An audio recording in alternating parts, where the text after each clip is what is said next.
Momen pesta kelulusan SMA adalah puncak dari keindahan masa muda. Siapapun pastinya tidak ingin melewatkannya. Tapi, apa jadinya jika pesta kelulusan itu dirayakan dengan liar di sebuah rumah hutan milik pemahat psikopat? Penasaran seperti apa kelanjutan kisahnya? Ayo, pasang headsetnya dan kita mulai ceritanya. Film dibuka dengan menampilkan remaja laki-laki yang tengah berusaha memasang dasi di toilet sekolah. Dia adalah Marius. Di film ini dia digambarkan sebagai tokoh utama yang serba nanggung dalam bidang akademis, apalagi dalam ekskul. Dia sendiri pun menyadari kalau dirinya tidak seperti kebanyakan temannya yang memiliki kelebihan, minat atau bakat pada bidang tertentu. Dari bilik kloset terdengar sahabatnya yang tengah bercerita kalau dia sudah mempersiapkan dirinya untuk melanjutkan kuliah dalam bidang seni. Remaja gondrong ini bernama Vitas. Vitas memberikan beberapa referensi jurusan-jurusan kuliah bergengsi untuk Marius. Hanya saja Marius memang saat ini tidak tahu apakah dia akan melanjutkan kuliah atau tidak. Marius bertanya bagaimana penampilannya dengan setelan jas di hari itu. Vitas yang memang punya setelan gaya urakan mengatakan kalau Marius terlihat seperti kakek-kakek. Kemudian Marius melepaskan dasinya. Di lobi aula, siswa-siswi berkumpul sebelum melakukan upacara kelulusan. Di sela-sela waktu, Briga, siswi tercantik dan terpopuler di sekolah, terlihat sedang mengumpulkan uang dari teman-teman sekelas yang akan dipergunakan untuk mereka besok membuat pesta kelulusan. Briga yang melihat Marius tidak menyetorkan uang lalu bertanya apakah Marius akan ikut. Dengan nada datar Marius menjawab tidak tertarik. Dari sini terlihat kalau Marius ini memang remaja yang tidak asik di mata Briga dan teman-temannya yang lain. Saking anehnya, sampai salah seorang teman menyindir Marius dengan kalimat, "Saul yang paling pendiam aja ikut, kok kamu enggak?" Bahkan temannya yang lain juga bilang kalau dia nantinya akan masak kebab di acara pesta. Rugi banget kalau kamu tidak ikut. Perbincangan mereka terputus karena bel berbunyi, pertanda bagi seluruh siswa untuk memasuki aula. Di acara upacara kelulusan, ibu kepala sekolah memberikan ijazah secara simbolis untuk siswa-siswi berprestasi. Dia juga memberi beberapa nasihat kepada siswa-siswi yang akan dilepasnya hari itu. Ijazah pertama diterima oleh Zigis. Siswa yang berkepala plontos, dia adalah siswa paling pintar dalam bidang akademis. Di tengah-tengah acara, Vitas terus membujuk Marius untuk ikut pesta perpisahan angkatan mereka. Tapi Marius tetap bersikukuh kalau dia tidak berminat ikut. Dan dia berkata, kalau tidak akan ada pengaruhnya juga dengan adanya dia atau tidak bagi pesta itu. Dari podium terlihat penyerahan ijazah terakhir yang akan diberikan kepada siswa paling berprestasi dalam bidang ekstrakurikuler basket. Siswa ini bernama Rimas. Dia digadang-gadang akan direkrut masuk ke dalam klub basket ternama NBA. Terdengar seisi ruangan riuh gembira menyambut Rimas dengan tepuk tangan yang meriah. Dari tempat duduk terlihat tatapan Marius yang menyiratkan ketidaksukaannya dengan semua keberuntungan yang Rimas miliki. Bahkan saat selesai acara pun Marius masih tidak bisa menyembunyikan rasa iri dalam pikirannya terhadap Rimas. Sudahlah dia tidak enak hati melihat Rimas yang dikejar-kejar wartawan. Sekarang ayahnya ikut membangga-banggakan Rimas, ditambah lagi perlakuan ibunya yang cuek dan selalu asik dengan ponselnya. Saat foto bersama, Rimas menyampaikan kepada teman-temannya kalau pemilik tempat pesta yang dia pesan tidak menjawab telepon. Sontak teman-temannya menjadi kecewa. Mereka pun berpikir pasti akan sulit mendapatkan tempat untuk seru-seruan jika dalam waktu dekat. Acara kelulusan selesai. Marius bersama kedua orang tuanya berada di sebuah restoran Chinese untuk merayakan kelulusan Marius. Saat ingin membahas masa depan Marius, ibunya malah mengangkat telepon yang berasal dari calon pembeli rumah. Sepertinya ibu Marius adalah seorang broker properti, jadi wajar kalau dia sering menerima telepon yang mengharuskannya untuk mengangkat telepon segera. Alih-alih mendengar ayahnya yang memberikan arahan dan nasihat, Marius malah menguping pembicaraan ibunya di telepon. Samar-samar dia mendengar percakapan ibunya yang mengatakan pondok di hutan yang batal dibeli. Teringat teman-temannya yang kecewa karena Rimas gagal mendapatkan tempat untuk berpesta, tiba-tiba saja Marius mendapatkan ide. Saat ibunya selesai berteleponan, Marius malah izin ke toilet. Dengan gerak cepat dia menyelipkan ponsel ibunya, dengan maksud untuk mengulik informasi di mana letak pondok yang batal dijual. Singkat cerita, Marius berhasil mendapatkan tempat itu. Dia lalu mengabarkan kepada 22 teman sekelasnya melalui pesan di grup. Kali ini Marius benar-benar dianggap pahlawan oleh teman-temannya. Terlebih, Marius yang tadinya tidak berminat, malah sekarang jadi yang menginisiasi pesta perpisahan. Teman-temannya tidak mengetahui kalau Marius sebenarnya tidak pernah deal-dealan dengan pemilik properti. Kalau dia ingin menyewa pondok itu untuk menyelenggarakan pesta. Tapi Marius seakan-akan masa bodoh dengan hal itu. Yang ada dalam pikirannya saat itu adalah yang terpenting dia sudah melakukan hal luar biasa yang membuat teman-temannya terkesan. Terlebih Marius juga diam-diam menyimpan perasaan suka kepada Briga, kekasih dari Rimas. Di perjalanan, Marius, Rimas, Vitas, dan Briga berada di dalam satu mobil. Terlihat sekali kalau Marius ini orang yang menyebalkan. Dia sengaja menyorongkan tempat duduknya terlalu menjorok ke belakang, sehingga kaki Rimas yang jenjang jadi tidak leluasa. Bahkan ketika Rimas meminta dengan sopan untuk memajukan sedikit joknya, Marius malah bilang joknya rusak. Yang maksudnya tidak lain adalah membuat Rimas tidak nyaman berduaan di jok belakang yang bersebelahan dengan Briga. 5 mobil berjalan sambil beriringan. Mereka semua melajukan mobil mengikuti mobil yang dikemudikan oleh Vitas.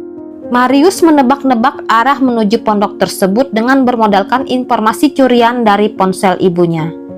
Sesampainya di persimpangan, mereka berhenti karena GPS di ponsel Marius berhenti pada titik itu. Letaknya tepat di depan sebuah patung kayu seukuran manusia dewasa. Saat mereka berdiri di depan patung kayu itu, Saul, siswi penyuka sejarah, bertanya dengan Marius, apa ini arah yang benar? Saul juga meyakinkan mereka semua kalau patung kayu ini adalah karya dari Algis, pemahat yang selamat dari aksiden kebakaran di rumahnya dahulu. Saul juga meneruskan ceritanya kalau di dalam kebakaran itu dia kehilangan seluruh anggota keluarganya. Bahkan kabarnya setelah kejadian itu sang pemahat tidak ada yang pernah melihat keberadaannya lagi. Tetapi mereka yang sudah kebelet berpesta mana ada yang mau menanggapi, apalagi peduli dengan perkataan Saul. Bahkan si Laima, gadis bergaun putih, malah menertawakan Saul dan bilang kalau Saul berlagak kayak orang yang sok tahu sekali. Perjalanan dilanjutkan. Akhirnya mereka semua tiba di pondok kayu itu. Berbekal info dari ponsel ibunya, Marius mengetahui kalau kunci kabin itu diselipkan di bawah potongan tunggul pohon di depan pintu rumah. Awalnya mereka sedikit kecewa melihat rumah yang sempit dan tidak ada furniturnya. Sambil memeriksa ruangan, Saul kembali tercengang saat melihat foto keluarga di sana. Dia berkata, itu benar foto dari keluarga Algis, si pemahat kayu.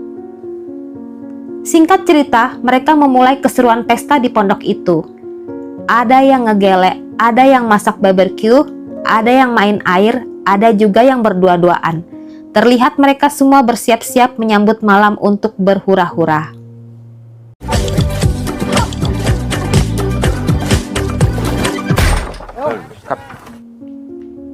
Saat mereka semua dengan aktivitas masing-masing, tiba-tiba dari kejauhan ada mobil yang mendekat.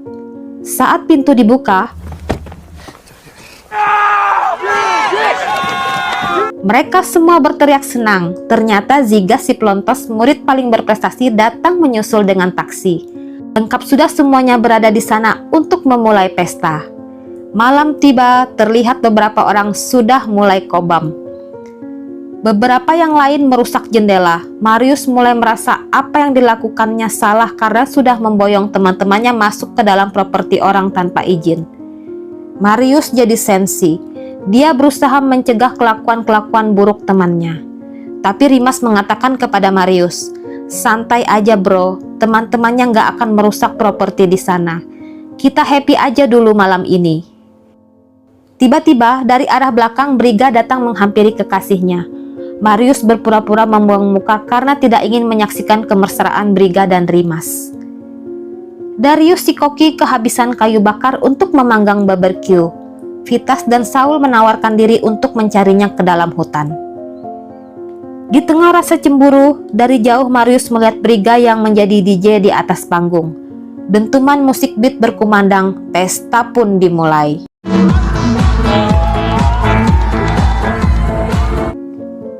Dari hutan belakang, Vitas dan Saul mencari kayu bakar. Sepertinya Vitas baru menyadari di tempat ini kalau Saul memiliki daya tarik yang sangat memukau ketika sedang berbicara. Wawasannya yang luas tentang sejarah membuat Vitas kesengsem. Percakapan mereka terhenti saat Vitas mengarahkan cahaya senternya ke dalam hutan. Mereka melihat ada sekumpulan patung kayu yang berdiri melingkar. Vitas juga bingung kenapa patung-patung itu menutup matanya dengan menggunakan kedua telapak tangan. Saat sedang menyelidiki patung itu, tiba-tiba ada suara mendekat. Ternyata yang datang adalah Laima dan kekasihnya. Cepat-cepat Vitas dan Saul bersembunyi. Laima dan kekasihnya yang bernama Mode terlihat sedang main jigong-jigongan. Saat mereka hendak melakukan hal yang berlebih, tiba-tiba Vitas keluar dari persembunyiannya sambil cekikikan. Sontak saja Laima terkaget-kaget dan marah. Vitas meminta maaf dan berkata kalau dia dan Saul berada di sana karena sedang mencari ranting kering untuk dijadikan kayu bakar.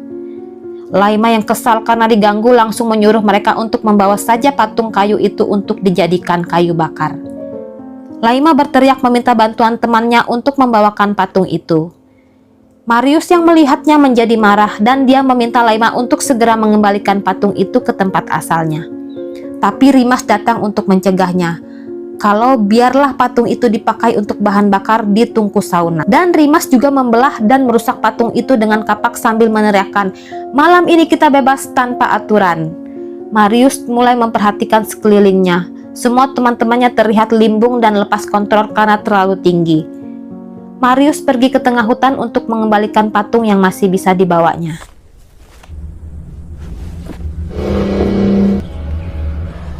Scene kembali ke gemuruh pesta. Di sana Rimas tengah asik ajojing. Tiba-tiba salah seorang temannya mengambil fotonya. Sontak saja Rimas yang masih di bawah pengaruh minuman menjadi cepat marah. Dia yang akan direkrut masuk NBA tidak ingin mendapat masalah dari foto-foto yang bisa merusak reputasinya. Dia menyita seluruh ponsel teman-temannya dan menyimpan semuanya di pondok sampai pesta berakhir. Briga yang melihat reaksi kekasihnya terlalu berlebihan menjadi kesal. Briga dibentak habis-habisan oleh Rimas saat ingin menenangkannya. Dengan hati yang sedih, Briga berlari ke dalam hutan untuk menenangkan diri. Melihat ini adalah kesempatan emas, Marius menyusul Briga. Dari dalam ruang sauna terlihat sepasang kekasih tengah menikmati hangatnya uap panas di dalam ruangan itu. Sang pria juga mulai mengeluarkan kata-kata mesra untuk membuat kekasihnya tergoda. Saat keduanya sudah mulai mendekat, tiba-tiba pintu dibuka oleh seorang teman yang bergabung masuk kembali ke dalam sauna sambil membawa patung. Sang wanita yang merasa ruangan itu menjadi sangat panas bergegas izin kepada kekasihnya untuk keluar.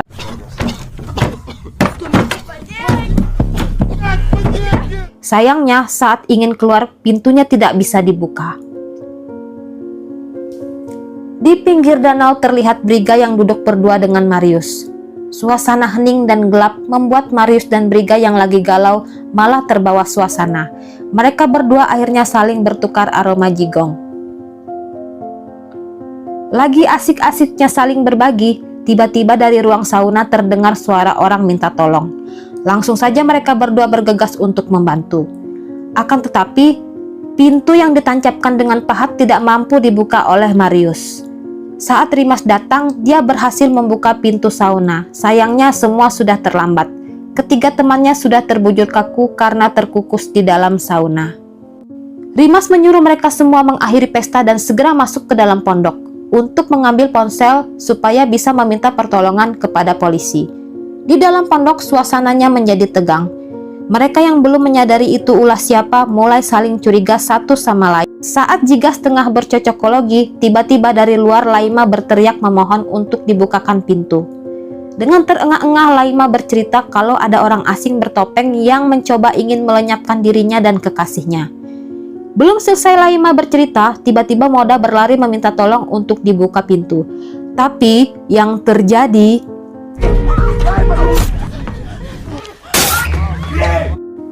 mereka semua ketakutan melihat Mode yang berhasil dilumpuhkan oleh orang bertopeng muka rata. Tidak berhenti di situ, orang tersebut mulai memburu satu persatu peserta pesta yang berada di dalam rumah itu. Keadaan mulai keos. Mereka semua mulai terpisah dan berusaha mencari tempat yang aman dari kejaran pria bertopeng. Zigas yang masih kobam tiba-tiba memberikan kunci mobil kepada Rimas. Dengan mengendap-endap mereka berusaha menuju ke mobil yang entah milik siapa. Saat mereka berhasil masuk mobil, tiba-tiba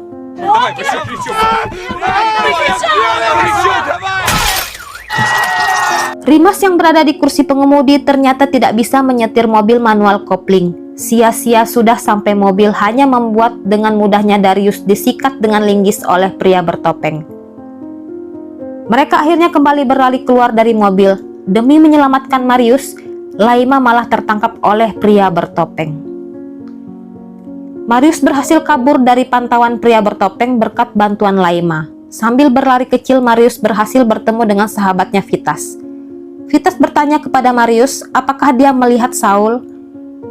Marius yang hanya ingin fokus menyelamatkan diri terpaksa berbohong kalau dia melihat Saul sudah dilumpuhkan oleh pria bertopeng. Padahal yang sebenarnya Marius melihat Saul berhasil menyelamatkan diri ke arah lain. Marius hanya tidak ingin membuat Vitas buang-buang waktu untuk mencari Saul. Dari dalam pondok terlihat pria bertopeng kembali melumpuhkan Laima. Sungguh malang nasib Laima yang tadi sempat melindungi Marius, malah sekarang wajah cantiknya didorong ke pecahan kaca jendela, hingga Laima juga menjadi korban. Marius terus mengajak Vitas untuk berlari ke arah danau, karena di sana dia mengingat pernah melihat ada sebuah perahu. Akan tetapi Vitas masih diliputi rasa sedih karena tidak berhasil menyelamatkan Saul. Tapi Marius mencoba menyadarkan Vitas kalau mereka harus terus menghindar dari kejaran pria bertopeng. Zigas yang masih kobam memecahkan keheningan malam dengan berteriak-teriak memanggil pria bertopeng. Zigas berjalan oleng sambil meracau. Sontak saja beberapa remaja yang masih selamat berkumpul untuk menemukan arah suara Zigas. Rimas langsung menerjang Zigas dan membungkam mulutnya. Di sana juga ada Marius dan Vitas. Sekarang keempat remaja itu berkumpul. Rimas berkata kalau pria bertopeng hanya mengincar orang-orang yang merusak patung. Saat ini dia ingin mengincar Briga karena Briga tadi telah membakar patung hasil pahatannya. Saat mendengar penjelasan Rimas, Vitas bingung kenapa dia melumpuhkan Saul. Padahal Saul bahkan tidak pernah menyentuh patung-patung di sana. Lalu Vitas bertanya kepada Marius, apakah benar tadi ia melihat Saul sudah menjadi korban pria bertopeng? Tapi Marius menyangkal asumsi dari Rimas. Menurut Marius, pria bertopeng akan mengeksekusi siapa saja yang dia lihat. Dalam kepanikan mereka berembuk untuk menentukan langkah selanjutnya. Marius ingin segera mungkin keluar dari tempat itu dengan perahu, tapi Rimas menolak. Dia berencana akan kembali ke pondok untuk mengambil ponsel dan meminta bantuan polisi. Lagi pula dia masih ingin membantu beberapa temannya yang mungkin masih hidup. Vitas yang masih penasaran dengan Saul setuju dengan rencana Rimas. Saat mereka berhasil mendapatkan ponsel, tiba-tiba yang terjadi.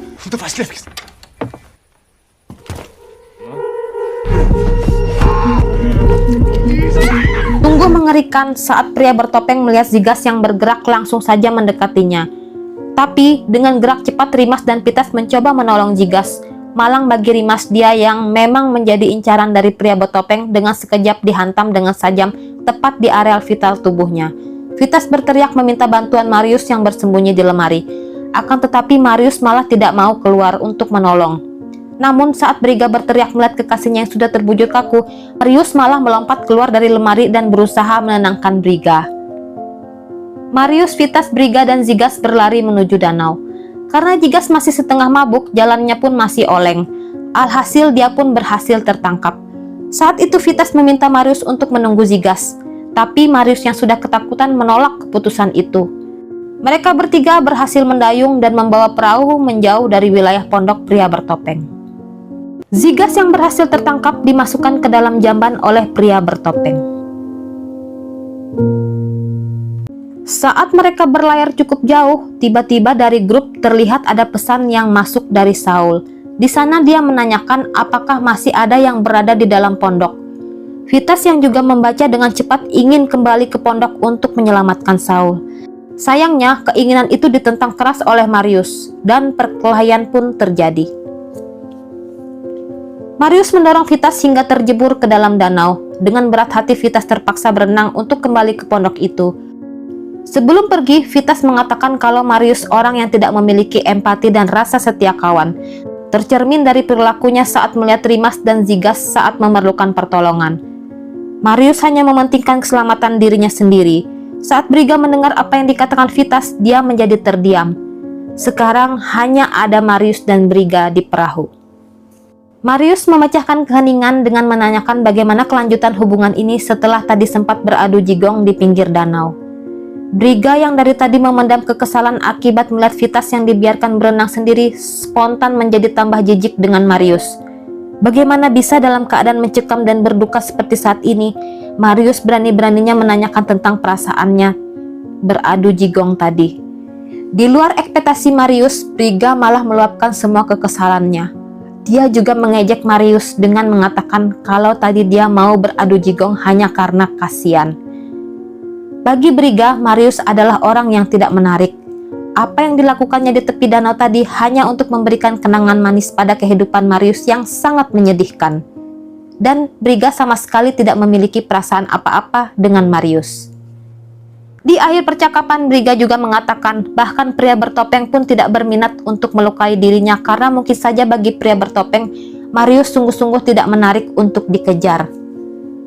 Setelah mendengar perkataan Briga, Marius menyuruhnya segera turun dari perahu.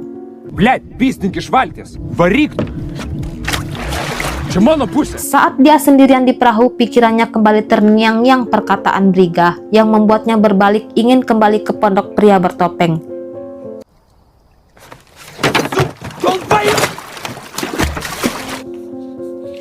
Di sana dia mulai berteriak-teriak memanggil pria bertopeng sembari merusak patung. Saat dia tengah melampiaskan amarahnya, tiba-tiba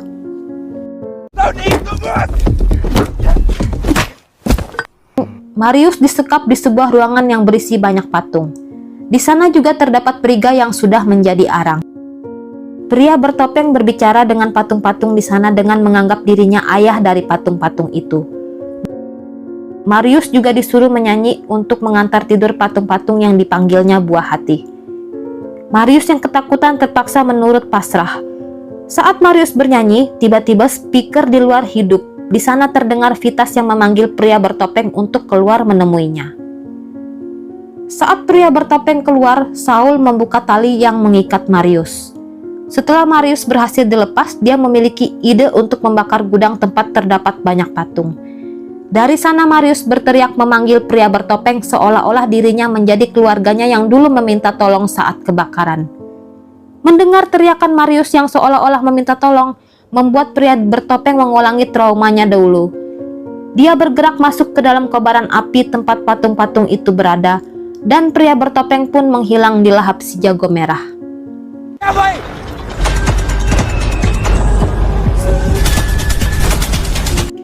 Pagi tiba, namun bantuan belum datang. Vitas yang terluka tidak berhasil selamat. Dia tewas di pangkuan kekasihnya Saul. Mendapati sahabatnya kehilangan denyut nadi, Marius melakukan CPR. Dalam kepanikan Marius, Saul mulai mengatakan hal-hal yang membuat Marius marah. Dengan spontan dia lalu mendorong Saul ke dalam jurang. Singkat waktu, scene memperlihatkan Marius yang terbangun di ranjang rumah sakit. Di sana terlihat Marius ditemani kedua orang tuanya. Marius diberondong pertanyaan oleh banyak wartawan. Dan yang mengejutkan Marius ternyata ada satu orang temannya yang juga selamat dalam kejadian malam itu. Dia adalah Zigas. Tapi Zigas berkata dia tidak mengingat apapun. Bagi Zigas, Marius adalah pahlawan yang berhasil menghabisi pria bertopeng itu. Dan film pun selesai. Nah, pasti kalian penasaran kan apa saja perkataan Saul yang membuat Marius sampai tega mendorong Saul ke jurang.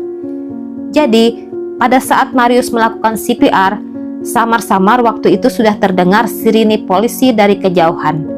Saul berkata kalau pria bertopeng itu adalah Algis, sang pemahat yang depresi berat setelah kebakaran hebat yang membuatnya kehilangan seluruh anggota keluarganya. Dan sebenarnya Marius sudah mengetahui kalau Algis tidak pernah menyukai adanya kunjungan siapapun ke sana.